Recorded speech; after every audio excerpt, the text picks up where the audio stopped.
Cümleten selamun aleyküm hanımlar. Divapatik YouTube kanalıma hepiniz hoş geldiniz. Bugün birlikte tek renk ajurlu şık güzel bir çeyizlik patik yapacağız. Ben patiğimde piyasada rahatlıkla bulabileceğiniz patiklik iplerden kullandım. Açık mavi tonlarında. Şişlerim ise 3 numara. Modelimiz bu hanımlar. Gördüğünüz gibi ajurlu, şık, zarif, hoş bir patik oldu. Patiğimizin tabanı yine bu şekilde. Kenarları şöyle topuk kısmı. Model bu şekilde. Hanımlar bu patik benim elimin ölçülerine göre 37, 38 ve 39 numara ayaklar için uyumlu oldu. Hemen patiğimi kenara bırakıyorum. Birlikte başlayalım. Şöyle ipimin ucunda küçük bir şöyle ip bırakıyorum hanımlar. Bu defa şöyle başlayacağız patiğimize. Bakın 2 tane şişimi aldım. 2 şişin şöyle aradan ipimi geçiriyorum. Hanımlar bir alt şişime bir üst şişime iplerimi dolayarak bu şekilde ilmeklerimi oluşturacağım. Şöyle bakın 2 şişimin arasından ipimi geçirdim. Bir alttan ardından bakın ipimi aradan çıkartıyorum bir üstten. İpimi 2 şiş arasından çıkartıyorum bir alttan bir üstten. 2 şiş arasından ipimi çıkartıyorum. Bir alt şişime, bir üst şişime bu şekilde ipimi doluyorum hanımlar. Bu şekilde patiğimize başlıyoruz. Şişlerimizde 12'şer ilmek olana kadar biz bu işleme devam edeceğiz. Bakın bir alttan, bir üstten. Tekrar şöyle bir alttan sayalım hanımlar ilmeklerimizi. 3, 6, 9, 12 ilmek olmuş üst şişte. 6 sayıyorum. 3, 6, 9, 12. Her iki şişte de böyle 12 ilmeğimiz oldu. Hemen şu uç kısmına hanımlar şöyle düğüm atacağım. Kenarımız sağlam sıkı olsun diye. Buraya şöyle 2 tane düğümümü atıyorum. Şu fazla ipimin ucunu da keseceğim hanımlar. Uç kısmındaki. Şimdi ilmeklerimizi öreceğiz. Şöyle şişimi şöyle çaprazlayarak ilk 6 ilmeğimi öreceğim hanımlar. Hemen ilk sırada ilmeklerimizi paylaştıracağız. 5 şişe geçeceğiz. Bakın şu ilk ilmeklerimi 6 ilmeğimi düz olarak örüyorum. Şu ikinci ilmeği. Bu ilk sıra başlangıç sırası olduğu için ilmekler biraz sıkı. Biraz zorlanabilirsiniz. Sonra ilmekler açılacak. Şu üçüncü ilmeğim. Şu dördüncü ilmeğim. Şu 5. ilmeğim. Şu da 6. ilmeğim. Kalan 6 ilmeğimi de diğer şişimle öreceğim. 12 ilmeğim var. 6'şar 6'şar 2 şişime paylaştırarak örüyorum. Yine bakın şu 1. ilmeğim. Şu 2. ilmeğim. 3. 4. Şu 5. Şu da 6. Diğer şişime geçtim. Burada da 12 ilmeğim vardı hanımlar. Buradaki 12 ilmeğimi de yine 6'şar 6'şar öreceğim. Şu 1. ilmeğim. Şu 2. 3. 4. 5. Ve bir ilmek daha ördüm 6. Kalan 6 ilmeğimi de diğer şişimle öreceğim. Böylece 5 şişe geçtik hanımlar. Sırasıyla 6 ilmeğimi düz olarak örüyorum.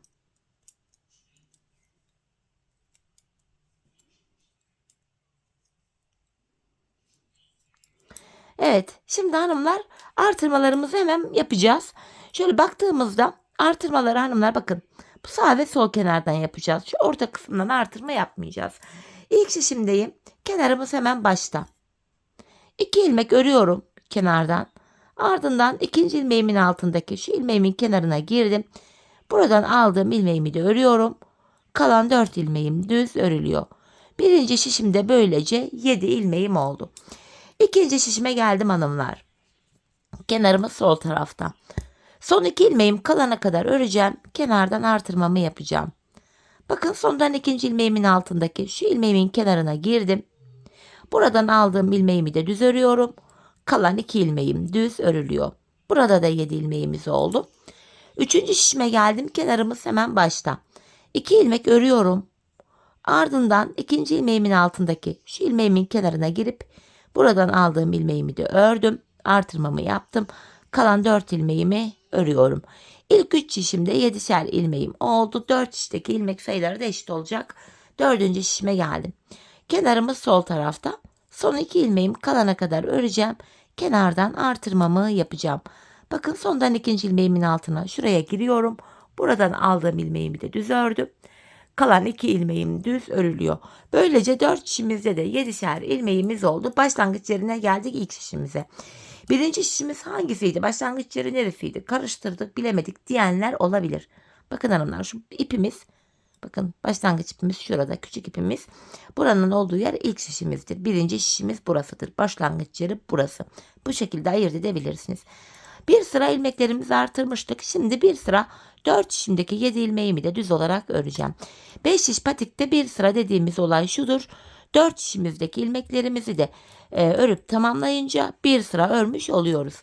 5 şiş patik burnunda bir sıra ilmekleri düz örerken bir diğer sırada ilmekleri artırıyoruz.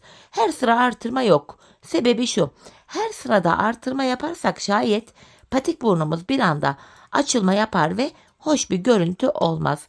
3. şişime geldim. Buradaki ilmeklerimi de düz örüyorum. 4. şişimdeyim. Yine buradaki ilmeklerimi de düz olarak öreceğim.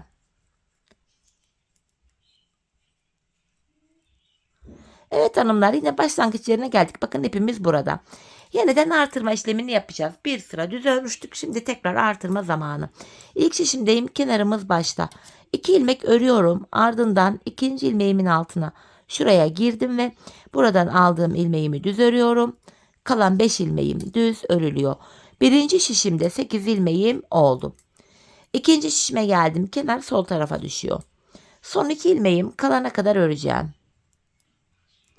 Sondan 2. ilmeğimin altına şuraya girerek buradan aldığım ilmeği de örüyorum. Kalan 2 ilmeğim düz örülüyor. Burada da 8 ilmek oldu. 3. şişimdeyim. Kenarımız başta. 2 ilmek örüyorum. 2. ilmeğimin altındaki şu ilmeğimin kenarına girdim. Buradan aldığım ilmeğimi de düz ördüm. Kalan ilmeklerim düz örülüyor. Burada da 8 ilmeğimiz oldu. 4. şişimdeyim. Kenarımız sol tarafta. Son 2 ilmeğim kalana kadar öreceğim. Kenardan artırmamı yapacağım. Sondan 2. ilmeğimin altına şuraya giriyorum ve buradan aldığım ilmeğimi düz örüyorum. Kalan 2 ilmeğim düz örülüyor. 4 şişimizde de hanımlar 8'er ilmeğimiz oldu. Bakın başlangıç yerindeyiz, yine ipimizden belli. Şimdi bir sıra 4 şişimizdeki 8 ilmeğimizi düz öreceğiz. Sonraki sıra artıracağız. Düz öreceğiz, artıracağız. Bu şekilde patiğimizin burnunu tamamlayacağız. Ben bu patiğimde hanımlar her bir şişimde 14'er ilmeğim olana kadar artırdım. Modelime başladım. Ajurlu ve tek renk bir modeli olması itibariyle de model esnek bir yapıya sahip, açılan bir özelliğe sahip. Artırmaları yaparken bunu da göz önünde bulunduralım. Şimdi hep birlikte artırmalarımızı yapalım gelelim. Ardından birlikte model kurulumuna geçeceğiz. Evet hanımlar, her bir şişimde 14'er ilmeğim olana kadar artırmalarımı yaptım geldim. Artırmadan sonra bir sıra düz örmedim. Hemen şu ajurlu modellerimizi yapacağız hanımlar. Şöyle ki modelimizde ön yüzde ilk sıradayız. Önce ajurumu yapıyorum. Bakın ipimi şişime doladım. Öndeki 2 ilmeğimi kesiyorum. Bir artırma yaptım. Öndeki 2 ilmeği kestim. 2 ilmek düz örüyorum. Yeniden artırma yapıyorum. Öndeki 2 ilmeği kesiyorum. Yanına 2 ilmek düz ördüm. Artırma yapıyorum. Öndeki 2 ilmeğimi kestim. 2 ilmek düz ördüm. Artırma yapıyorum. Öndeki 2 ilmeğimi kesiyorum. İkinci şişimden devam edeceğim. Yanına 2 ilmek düz ördüm. Artırma yapıyorum. Öndeki 2 ilmeğimi kestim. 2 ilmek düz ördüm. Artırma yapıyorum. Öndeki 2 ilmeğimi kestim. 2 ilmek düz ördüm. Artırıyorum. Öndeki 2 ilmeğimi kestim ve kalan 2 ilmeğimi düz ördüm. Modelimizi hanımlar ön yüzde kurduk. Geldik tabanımıza. Tabanda ajur desenimiz yok. İlmeklerimizi düz olarak örüyoruz hanımlar. Tabanımızda ilmekler düz örülüyor. Bu nedenle videonun devamında taban bölümü göstermeyeceğim. Buraları keseceğim. Sadece modelli tarafları anlatacağım. Sizler videonuzu durdur oynat yaparak patiğinizi kolayca yapabilirsiniz hanımlar. Çünkü sadece düz örgü buralar.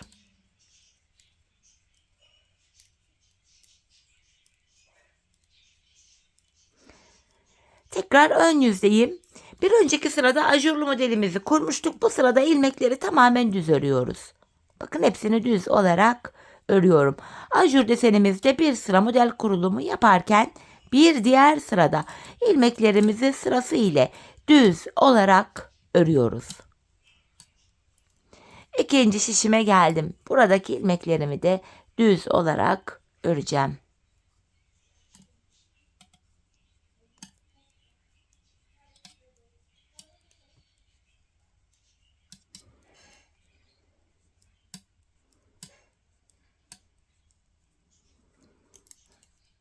Bu şekilde hanımlar ilmeklerimizi modelli tarafta düz ördük. Tabanımızdaki iki şişteki ilmekleri de düz örelim gelelim. Tabanımızı ördüm geldim hanımlar. Ön yüzeyiz. İkinci sıra ajurlarımızı yapacağız. Ajurlar sola doğru kayıyor hanımlar birer ilmek. İlk ajurumuzu yaparken hemen başlar başlamaz ajur yapmıştık. Öndeki iki ilmeği kesmiştik. İkinci ajurumuzda bir ilmek düz örüyorum. Çünkü ajurlar dediğim gibi sola doğru kayacak. Bir ilmek düz ördüm. Ajurumu yapıyorum. Öndeki iki ilmeğimi kestim. Yine ajur aralarında iki ilmeğim var. 1, 2. Ajurumu yapıyorum. Öndeki iki ilmeğimi kesiyorum. Ajur aralarında iki ilmeğimiz var. İpimi şişime doladım. Öndeki iki ilmeğimi kestim. Arada iki ilmek düz örüyorum. Yeniden ipimi şişime doladım. Öndeki iki ilmeği keseceğim. Bakın birinci ilmeğim ilk şişimdeydi. İkinci ilmeğimi de ikinci şişimden alıyorum. Hemen burada kesimimi yapıyorum. Şöyle. Yanına bir, iki ilmek düz ördüm. Yeniden ajur yapıyorum. Öndeki iki ilmeğimi kestim. Bir, iki ilmek düz ördüm. Ajur yapıyorum. Öndeki iki ilmeğimi kestim. Bir, iki ilmek düz ördüm. Sonuncu ajurumu yapacağım. İpimi şişime doladım. Öndeki iki ilmeğimi kesiyorum ve kalan bir ilmeğimi düz örüyorum. İkinci ajurlarımızda hanımlar bu sıramızda yaptık. Şimdi patiğimizin tabanını düz olarak örelim gelelim. Tabanımızı ördüm geldim hanımlar, ön yüzdeyiz. Yine bir önceki sırada ajurlarımızı yapmıştık. Bu sırada yine ilmeklerimiz düz olarak örülüyor. Hepsini sırası ile düz örüyorum. İlk şişimi ördüm. İkinci şişime geliyorum ön yüzde. Yine buradaki ilmeklerimi de düz örüyorum. Bu şekilde. Dediğim gibi bir sıra ajur yaparken bir diğer sırada ilmeklerimizi düz örüyoruz. Evet hanımlar, tabanımıza geldik. Tabanımızı düz olarak örelim gelelim. Tabanımızı ördüm geldim hanımlar, ön yüzdeyiz. Burada bakın 3 tane ajurumuz var. Üçüncü ve sonuncu ajurumuzu yapacağız.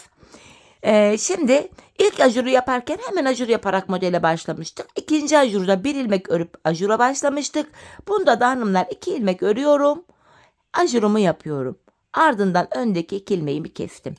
Ajur aralarında yine 2 ilmek var. 1, 2. Ajur yapıyorum. Öndeki 2 ilmeğimi kesiyorum. Yine arada 2 ilmeğim var. 1, 2. Ajur yapıyorum. Öndeki 2 ilmeğimi kesiyorum. Arada 2 ilmeğim var. Şu 1, şu da ikinci ilmeğim. İkinci şişimden devam ediyorum. Hemen buraya da ajurumu yapıyorum. Öndeki 2 ilmeğimi kesiyorum. Arada 1, 2 ilmeğim var. Ajur yapıyorum. Öndeki 2 ilmeğimi kestim. 1, 2 ilmek düz ördüm. Ajur yapıyorum. Öndeki 2 ilmeğimi kestim. 1, 2 ilmek düz ördüm. Sonuncu ajurumu yapıyorum. Bakın ipimi şişime doladım. Öndeki 2 ilmeğimi kesiyorum. Üçüncü ajurlarımızı da bu sıramızda yaptık hanımlar. Şimdi patiğimizin tabanını düz olarak örelim gelelim. Evet hanımlar, tabanımı ördüm, ön yüzdeyim. Artık ajurlarımız bitti. Normalde ajurlar arasında bir sıra düz örüyorduk. Sonuncu ajurdan sonra ilmekleri 2 sıra düz öreceğiz. Hani 2 sıra derken 4 içimizdeki ilmekleri de 2 sıra düz olarak dolanacağız. Bakın şu anda ilmeklerimi düz olarak örüyorum. Sonuncu ajurdan sonraki ilk sıra düz örgümüz oluyor bu. İkinci şişime geldim. Yine buradaki ilmeklerimi de düz olarak örüyorum.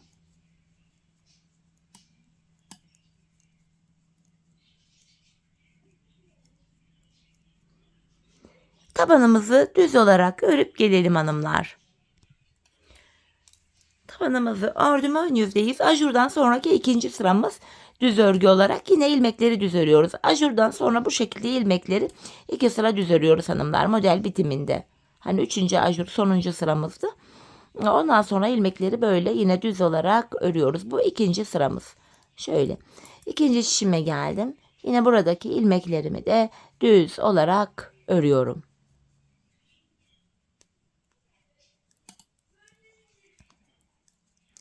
Ajurlu modelimizi hanımlar böylece tamamladık. Şimdi tabanımızı örelim gelelim. Evet hanımlar, tabanımızı ördüm geldim. Bakın şu ajurlu modelimizi bitirdik. Şimdi arada bu pirinç örgü adı verilen desenimiz var. Şimdi bu desenimizi yapacağız. Bu desenimizde hanımlar 5 sıradan oluşuyor. Ajur detaylarımızın arasında pirinç örgü tekniğini kullanıyoruz. Şimdi bunu da şöyle yapacağız hanımlar. Bir düz örüyorum, bir ters. Bir ilmek düz örüyorum, bir ilmek ters. Bir düz, bir ters. Pirinç örgümüzde ilk sıramız. İlmeğimizin birini düz, birini ters olacak şekilde örüyoruz. Bakın bir ters örüyorum, yanına bir düz. Tekrardan bir ters. Devam ediyorum ikinci şişimden. En son ters örmüştüm, bir düz. Bir ters, bir düz. Bir ters, bir düz. Bu şekilde ilmeklerimizi örüyoruz hanımlar. Bir ters, bir düz.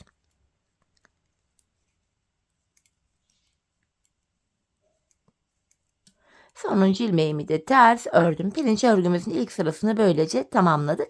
Şimdi tabanımızı yine düz olarak örelim gelelim. Evet hanımlar, tabanı ördüm, ön yüzdeyiz. Pirinç örgümüzde ikinci sıradayız.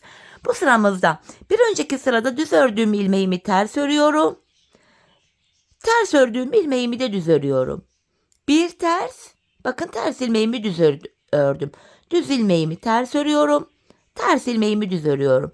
Yine bir ters, bir düz olacak şekilde ilmeklerimizi örüyoruz hanımlar. Bu bölümde pirinç modelimizde ikinci sıramız bu. İkinci şişimdeyim. Bakın bir önceki sırada burada düz ilmeğim var. Ters ördüm. Ters ilmeğimi düz. Bir ters, bir düz. Bir ters, bir düz. Bir ters, bir düz. İlmeklerimizi bu şekilde örüyoruz. Sonuncu ilmeğimi düz ördüm. Tabanımızı örelim gelelim. Evet hanımlar, tabanımızı ördüm. Yeniden ön yüzdeyiz. Pirinç örgüde 3. sıradayız. Bu sıramızda da yine bakın bir önceki sırada bu ilk ilmeğimi ters örmüştüm. Onu düz örüyorum. Düz ilmeğimi ters örüyorum. Bakın bir önceki sırada ters ördüğüm ilmeğimi düz örüyorum. Düz ördüğüm ilmeğimi ters. Yine bir düz, bir ters. Bir düz, bir ters. Bir düz, bir ters. İlmeklerimizi bu şekilde örüyoruz. Pirinç örgüde 3. sıramız hanımlar. İkinci şişimden devam ediyorum. Bakın burada bir önceki sırada ilmeği ters örmüşüm. Bunu düz örüyorum. Ters yanına. Bir düz, bir ters. Bir düz, bir ters. Sıra sonuna kadar ilmeklerimizi bir düz, bir ters olacak şekilde örüyoruz. Şöyle. Sonuncu ilmeğim ters denk geldi. Ters olarak ördüm hanımlar.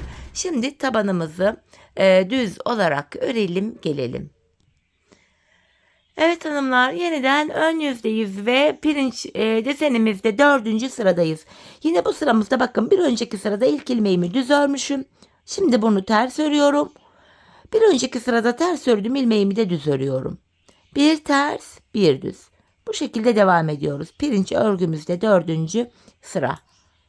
Bir önceki sırada düz ördüğüm ilmeğimi ters örüyorum. Ters ördüğüm ilmeğimi de düz örüyorum. İkinci şişime geldim. Bakın burada yine ilk ilmeğimi düz örmüşüm bir önceki sırada. Bunu ters öreceğim. Ters ilmeğimi düz öreceğim.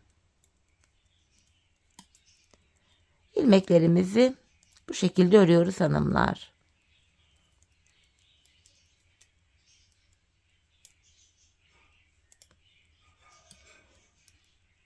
Sonuncu ilmeğimi düz ördüm. Dördüncü sıramızı tamamladık pirinç modelimizde. Şimdi tabanımızı örelim gelelim. Evet hanımlar, tabanımı ördüm geldim. Şimdi ön yüzdeyiz. Pirinç örgümüzün 5. ve sonuncu sırasını yapacağız. Hemen başlayalım hanımlar sonuncu sıramıza. Bakın bir önceki sırada ilk ilmeğimi ters örmüşüm. Bunu düz örüyorum. Bir önceki sırada düz ördüğüm ilmeğimi ters örüyorum. Bir düz, bir ters olacak şekilde devamında gelen ilmeklerimizi örüyoruz. Bu şekilde. Bir ters, bir düz. Bir ters, bir düz. Bir ters. İkinci şişimden devam edeceğim. Bir düz. Bir ters, bir düz. Bir ters, bir düz. Bir ters, bir düz. Bir ters, bir düz. Bir ters, bir düz. Bir ters, bir düz ve sonuncu ilmeğimi ters ördüm. 5 sıradan oluşan hanımlar pirinç desenimizi böylece tamamladık. Şimdi tabanımızı düz olarak örelim gelelim. Evet hanımlar, tabanımı ördüm geldim. Pirinç örgümüz de bitti. Bakın desenimizi bitirdik. Ajurumuza geçeceğiz fakat ajurumuzdan önce yine ilmeklerimizi 2 sıra boyunca düz örmemiz gerekiyor. 4 şişimizdeki ilmekleri de 2 sıra düz öreceğiz. Şu anda bakın ilmeklerimin tamamını düz olarak örüyorum.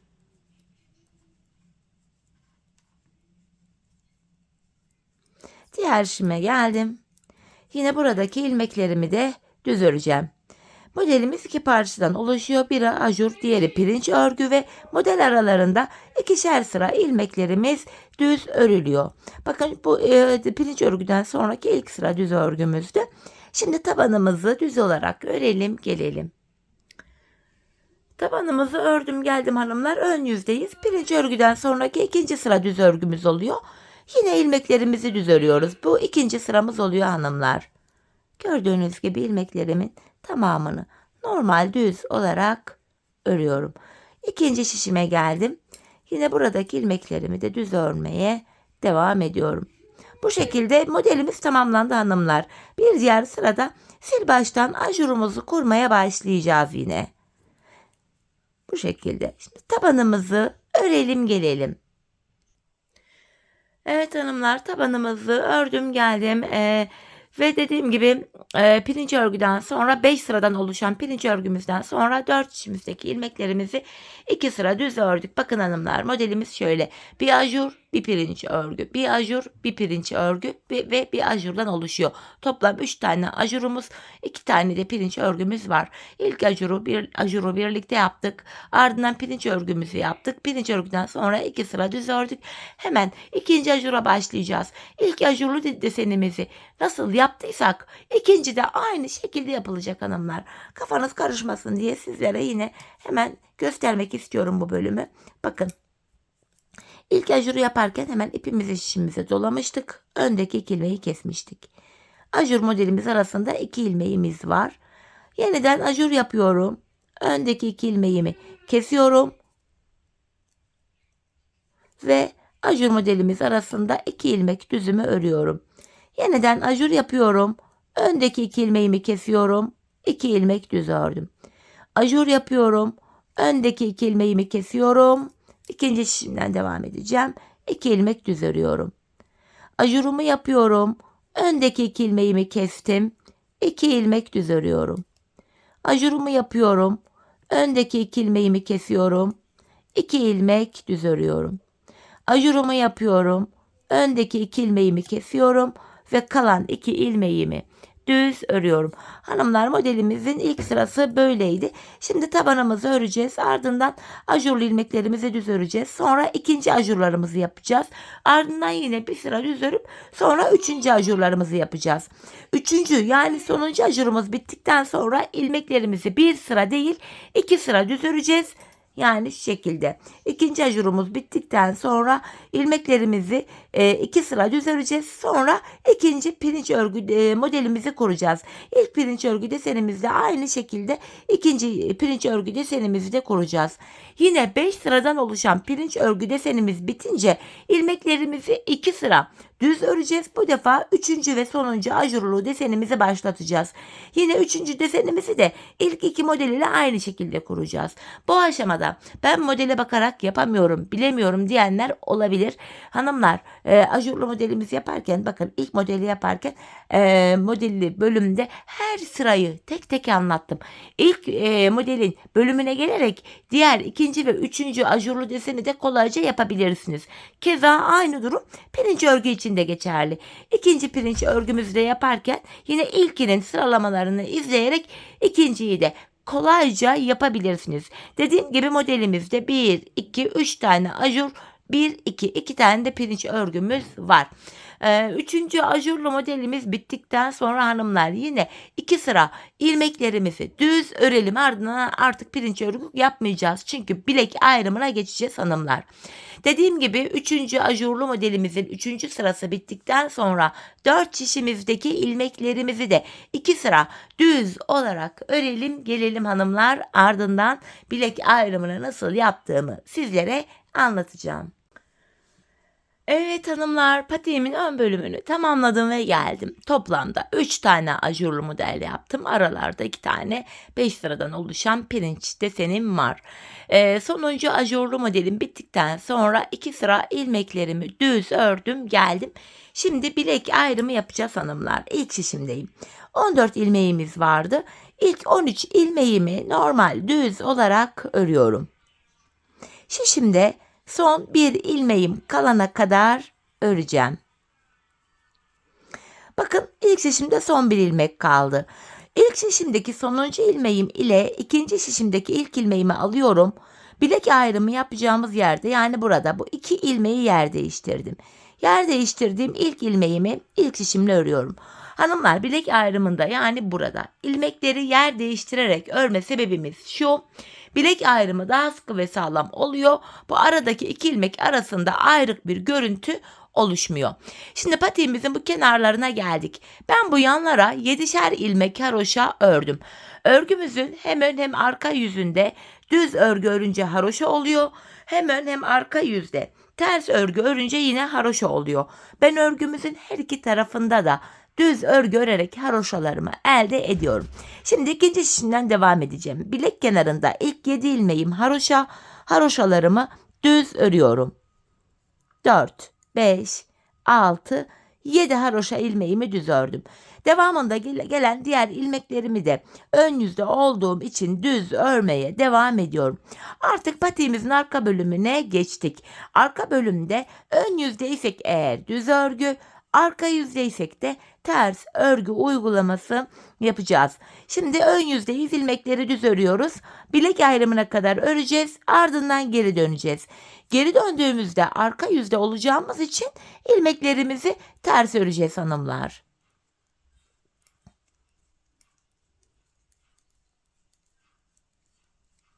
Tabandaki ilmeklerimi de yine düz ördüm.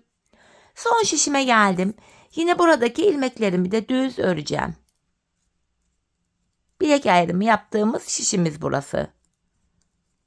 Bakın son 7 ilmeğimiz var burada. Bunlar haroşa olduğu için bunları da yine düz örüyorum. Hemen hem arka yüzde haroşaları düz örüyorum. Sonuncu ilmeğimi de ördüm. Bilek ayrımına kadar geldik. Şimdi geri dönüyorum. Bilek ayrımına kadar örüyoruz, geri dönüyoruz, örüyoruz, geri dönüyoruz. Şimdi geri döndüm. Ben sonuncu ilmeklerimi ördüğüm için ilk ilmeğimi örmeden alıyorum. Bu kenar ilmeğimle birlikte toplam ilk 7 ilmeğim haroşa olduğu için düz örüyorum hanımlar. 5, 6, 7 haroşa ilmeğimi düz ördüm. Bakın ön yüze bir diş haroşa düştü. Diğer ilmeklerimi de şu anda arka yüzdeyim, ters olarak örüyorum. Bir diğer şişime geldim. Burada da yine ilmeklerimi ters öreceğim. Patiğimizin arka bölümünde yapacağımız işlem sadece bu. Bilek ayrımına kadar öreceğiz, geri döneceğiz, öreceğiz, geri döneceğiz. Ön yüzdeysek eğer ilmeklerimizi düz öreceğiz. Arka yüzdeysek de şu anda yaptığımız gibi ilmeklerimizi ters öreceğiz. Sadece bilek kenarında, yanlarda 7'şer tane haroşa ilmeğimiz var. O haroşa ilmeklerimizi haroşa olarak örmemiz gerekiyor. Başka da bir yapılacak ayrıntı, model, detay hiçbir şey yok. Evet, son şişime geldim. Burada da yine ilmekleri ters öreceğim. Sadece kenardaki son 7 haroşa ilmeğimi düz öreceğim hanımlar. Bakın burada son 7 ilmeğim kaldı. Bunlar haroşa. Haroşalarımı düz olarak örüyorum. Sonuncu ilmeğimi de yine düz ördüm. Şimdi tekrardan geri döneceğiz. Bakın bilek ayrımına geldik, geri dönüyoruz. Bir önceki sırada yaptığımız işlemi yapacağız hanımlar. Şu anda ön yüzdeyim. 7 haroşa ilmeğimi de yine düz örüyorum. Ön yüzde olduğum için devamında gelen diğer ilmeklerimi de düz olarak öreceğim. Patiğimizin arkası hanımlar bundan ibaret. Şöyle baktığımız anda buralarda birer diş haroşamız oluştu. Ben bu patiğimin arka bölümüne hanımlar hemen göstereyim. Yani şu bölüme. Toplamda şu haroşa sıraları var. Haroşa dişleri var. Bunları sayacak olursak ben 15 sıra haroşa ördüm. Bu aşamada sizler patiğinizi örerken ayağınıza ölçün hanımlar. Ölçmek önemli. Bir miktar ördükten sonra patiğinizi bir ayağınıza giyin, deneyin. Bu aşamada arka bölümü şu topuğunuzun şu kenarına gelene kadar örmeniz gerekiyor. Bu şekilde ölçü alarak yaparsanız patiğiniz ayağınıza tam olur. Sonra niye benim patiğimin boğaz kısmı dar oldu, yok niye geniş oldu, niye uymadı, niye tutmadı gibi bir sorun da yaşamazsınız. Lütfen ölçerek yapın. Şimdi hep birlikte ölçülerimize göre patiğimizin arka bölümünü örelim gelelim. Ardından birlikte topuğumuzu keseceğiz. Evet hanımlar, patiğimin arka bölümünü ördüm geldim. Burada tamı tamına 15 diş, yani 15 sıra haroşam var. Bu aşamada bilek ayrımından sonra bakın arkayı ördükçe şu bölüm genişledi. İlmeklerimin hepsi 4 şişimde 14'er ilmeğim vardı. Hepsi bakın dümdüz duruyor. Böyle tek şişte toplanacak duruma geldim. Ben bu aşamada bana topuk kesiminde kolaylık sağlasın diye ön yüzden baktığımızda şu sol tarafa 24 ilmek ayırdım. Kalan ilmeklerimi de sağ şişime taktım hanımlar. Şimdi topuğumuzu yapmaya başlayacağız. Bu bölümde kenardaki 7 ilmek haroşamızı yine haroşa olarak örüyoruz. Model bütünlüğü sağlansın diye. 7 ilmek haroşamı ördüm. Şimdi ön yüzdeyim. İlmeklerimi düz olarak ve sayarak örmeye devam edeceğim. 7 haroşamı örmüştüm. 8, 9, 10, 11, 12, 13, 14, 15, 16, 17, 18, 19, 20, 21, 22, 23 ilmeğimi ördüm. 24. ilmeği örerken şu öndeki 2 ilmeği alıyorum. İkisini birlikte keserek örüyorum. İlk kesimimi yaptım. 23 ilmek ördüm. 24. de kesimimi yaptım. Zaten bu sol tarafa da 24 ilmek ayırmıştık. Topuğumuz için şu orta kısma baktığımızda burada da 7 ilmeğimiz kaldı. Buradaki 7 ilmek her seferinde birer birer kesilecek, eksilecek, bitecek ve böylece topuğumuz oluşacak.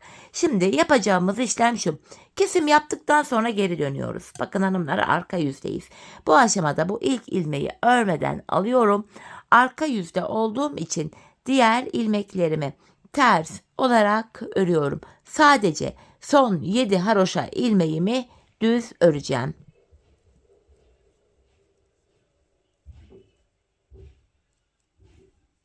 Bakın son 7 ilmeğim kaldı. Bunlar haroşa, haroşalarım düz örülüyor. Geri döndük hanımlar. Yeniden ön yüzdeyiz. Bir önceki sırada yaptığımız işlemin aynısını yapacağız. Yani 23 ilmek öreceğim. 24. ilmeğimde kesimimi yapacağım. 7 haroşamı ördüm. Sayarak gidiyorum. 8, 9, 10, 11, 12, 13, 14, 15, 16, 17, 18, 19, 20, 21, 22, 23 ilmek ördüm. 24. ilmeği örerken öndeki 2 ilmeği birlikte keserek örüyorum. İkinci kesimi yaptık. Bir önceki sırada şu arada 7 ilmek vardı. Şimdi baktığımızda 1 ilmek eksildi. 6 ilmek kaldı. Şimdi kesim yaptık hanımlar. Yine geri döneceğiz. Arka yüzde ilmekleri öreceğiz. Ön yüzde yeniden 23 ilmek öreceğiz. 24. de kesimimizi yapacağız. Biz bu kesme işlemine bu aradaki 6 ilmeğimiz bitene kadar devam edeceğiz. Şimdi hep birlikte buradaki 6 ilmek bitene kadar patiğimizin topuğunu sizlere tarif ettiğim gibi örelim gelelim. Evet hanımlar, arada kalan ilmeklerimi kestim geldim. Bu aşamada ilk başta bu sol tarafa 24 ilmek ayırmıştım. Kesimlerden sonra sağ şişimde de 24 ilmeğim kaldı. Yani her iki şişimizdeki ilmek sayıları da birbirine eşit. Bu aşamada patiğimin düz tarafı içeride, ters tarafı da dışarıda olacak şekilde ikiye katladım. Ben tığ ile kolay kesim yapabildiğim için tığımı elime alıyorum. Herhangi bir tığ olabilir hanımlar. Tığ numarası çok da önemli değil. İlk kesimim şöyle. Benden taraftaki şişten bir ilmek, ikinciden de bir ilmek aldım. İkisini topluyorum. Diğerlerini de şöyle yapacağım. Benden taraftaki şişten bir ilmek, ikinciden de bir ilmek aldım. İkinci ilmeği ilkinin içinden geçirip tığımdaki ilmeklerimi topluyorum. Benden taraftaki şişten bir ilmek, ikinciden de bir ilmek aldım. İkinci ilmeği ilkinin içinden geçirip tığımdaki ilmeklerimi topladım. Karşılıklı olarak şişlerimizden birer tane ilmek alıyoruz ve ikinci şişten aldığımız ilmeği ilk şişten aldığımız ilmeğin içinden geçiriyoruz ve tığımızdaki ilmeklerimizi topluyoruz hanımlar. Her iki şişteki ilmek sayıları da birbirine eşit olduğu için kesim sonunda ilmeklerimiz aynı anda bitiyor. Ve her iki patiğimizin topuğu da aynı yöne kesiliyor hanımlar. Aynı şekilde aynı yöne kesiliyor. Sağ patiğinki sağ tarafta olacak, sol patiğinki sol tarafa kesim olacak diye bir durum yok. Zaten gizli kesim olduğu için kesim sonunda arkada izi bile belli olmuyor. Bittikten sonra zaten göreceğiz. Bu şekilde ilmeklerimizi sırasıyla kesiyorum. Benden taraftaki şişten bir ilmek, ikinci şişten de bir ilmek alıyorum. İkinci şişten aldığım ilmeği ilk şişten aldığım ilmeğin içinden geçiriyorum ve tığımdaki ilmeklerimi topluyorum.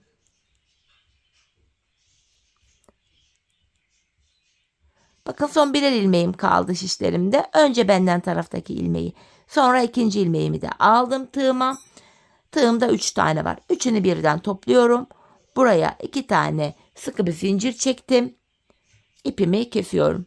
Hemen ipimizi gizleyelim. Ardından topuğumuza bakalım. 5 şiş patiklerin bu özelliğini seviyorum. Burunda başladık, topukta bitirdik. İkide bir ip kırma olayı yok. Bu nedenle el oyalanmıyor. Gayet rahat örülüyor hanımlar. 5 şiş tek renk modeller. Şöyle güzelce gizliyorum uçları. Bu şekil. Bakalım. Topuğumuz hanımlar şöyle bak. Ayağı gince şöyle duruyor. Kesim yerimizi gördünüz mü? Gayet güzel, muntazam, şık duruşu var. Görüntü itibariyle patiğimiz bu. Ajurlu modeller tabii ki ayakta kendine daha güzel göstereceği için hemen manken ayağıma da giydireceğim. Ayağımızda da görelim hanımlar. Ben çok beğenerek, çok severek yaptım. Kolay da bir modeldi. Tek renk olduğu için rahat da örüldü. İlk defa yapacak hanımlar için de iyi bir fikir olur diye düşünüyorum. Evet, patiğimiz bakın manken ayağımıza giydirdim bu şekilde. Patiğimizin tabanı, kenarları, yanları. Bakın topuğumuz şu şekilde. Gayet güzel, şık. Şöyle esneklik payını da göstereyim hanımlar.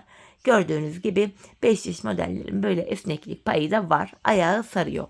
Evet hanımlar, yine birlikte güzel bir modelin daha sonuna geldik. Umarım sizlere faydalı, hoş bir video olmuştur. Yeni modellerde, yeni videolarda buluşmak dileğiyle. Şimdilik hoşça kalın, sağlıcakla kalın.